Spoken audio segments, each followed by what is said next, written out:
Hello and welcome back. I'm Meg Dendler and we're continuing our read aloud of Why Kimba Saved the World. We're on chapter 20 now. It's called Decisions, Decisions. Kimba found it hard to settle in that night and even harder to sleep. Tomorrow night she would have to take action. That was her mission. But there were so many things she couldn't be sure of. In her cozy, warm bed up high on the bookshelf, surrounded by Mama's stuffed animal collection, Kimba couldn't imagine why anything needed to change. She was fed and cared for and happy. Over the top of the edge of her bed, Kimba could see the big, googly eyes of the stuffed orange striped fish. He seemed to know she was planning to change everything. He did not seem pleased. His giant eyes accused her of turning on the very people who had cared for her entire life. With one swipe of her paw, Kimba knocked him off the shelf and heard him thunk on the carpeting below. But that did nothing to ease her guilty feelings. And now the stuffed elephant with the funny hat and the big ears was staring at her instead.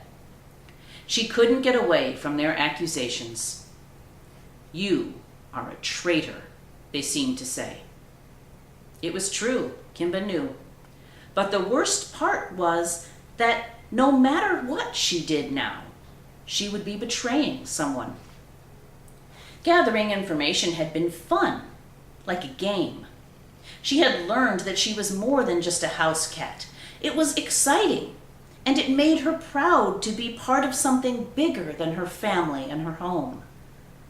But now she was being asked to do something really big that would have a life-altering outcome she couldn't predict. It might mean freedom, but where would they get food? It might mean independence, but Kimba did enjoy the love and care and scritchy scratches she got from Mama, even if she didn't usually admit it. And going outside? She dreaded the very thought of having to do that again. And what would happen to all the other people all over the world? Hero had been right to wonder what would happen to the humans if Regala's plan worked. What would happen to their family? Kimba tossed and turned. She knocked more stuffed toys off the shelf, and she pondered and pondered. By morning light, she was sure of some things.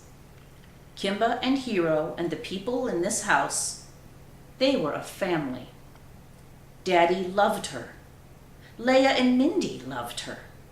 Even Miss Fatty Cat, Slinky, Buddy, and the big black beast were part of that sense of home and family. But for absolutely certain, Mama loved her the very most. She was the only Mama Kimba had ever known.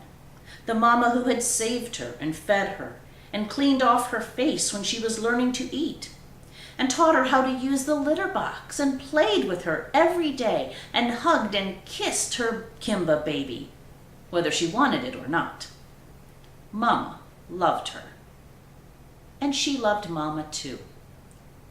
Kimba couldn't betray her. No. She wouldn't go through with it.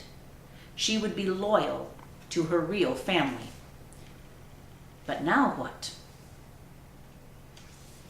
Several times during that final day, Kimba thought that she would tell Regalis of her change of heart. Maybe it would be important to the whole plan if she was not going to cooperate.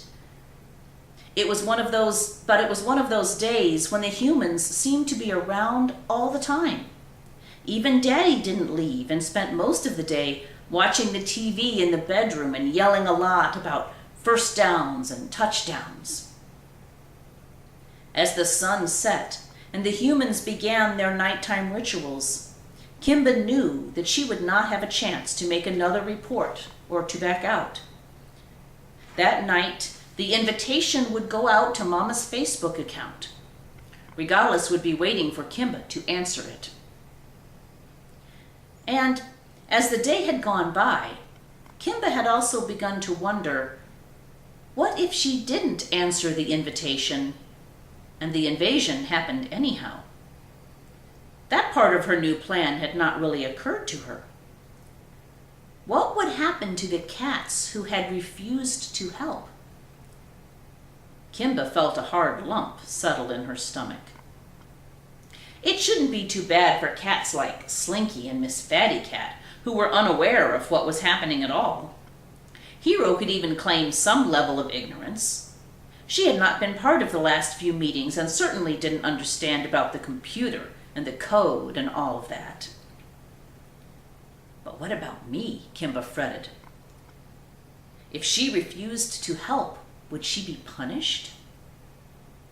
Kimba thought of Regala's stern face and was pretty sure the answer to that would be yes.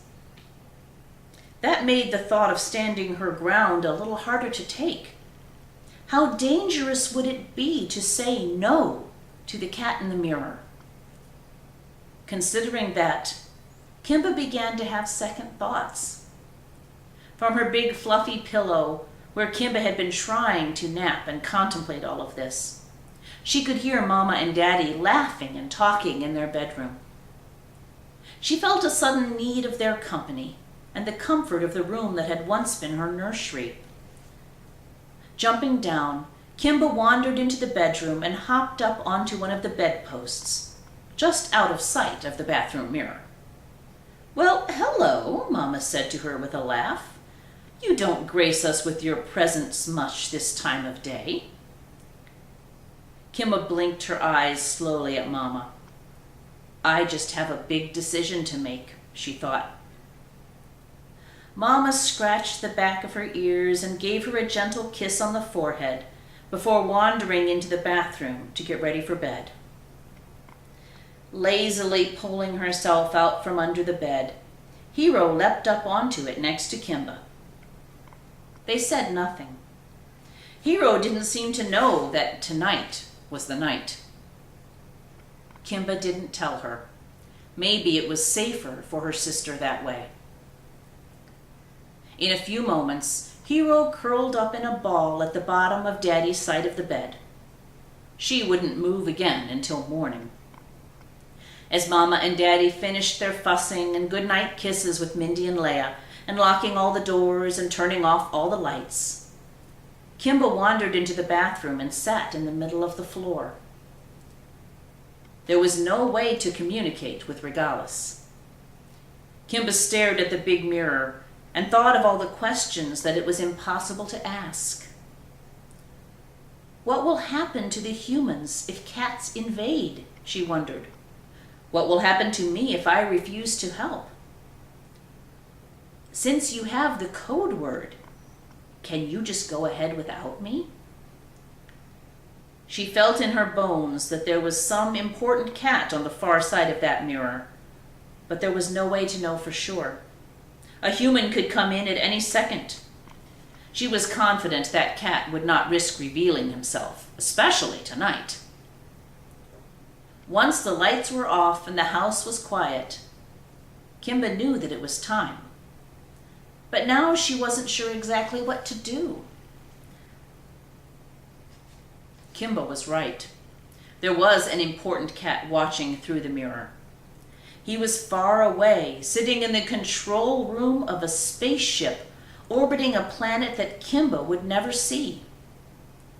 In the huge room around him, other important cats sat at monitors and observed other agents all over the Earth. It was nearly time. Regalis sighed. He was not at all confident that this little white cat was up to the task at hand. She was too young. He had not spent enough time with her to gain her confidence and trust.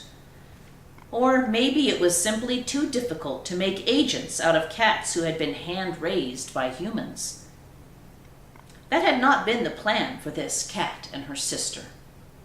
They had a special heritage that gave them a precious destiny from the moment they were born. But none of that helped now. He watched as Kimba turned and quietly left the bathroom. Would she do it, he wondered? Does she understand who she really is? At that moment, Regalla's monitor lit up with a message from headquarters. The plan was in action. The invitation had been sent, and everything was in place. Now all he could do was wait. Now all any of them could do was wait. It's the end of chapter 20. We're almost done. I hope you'll join me again next time. Thanks.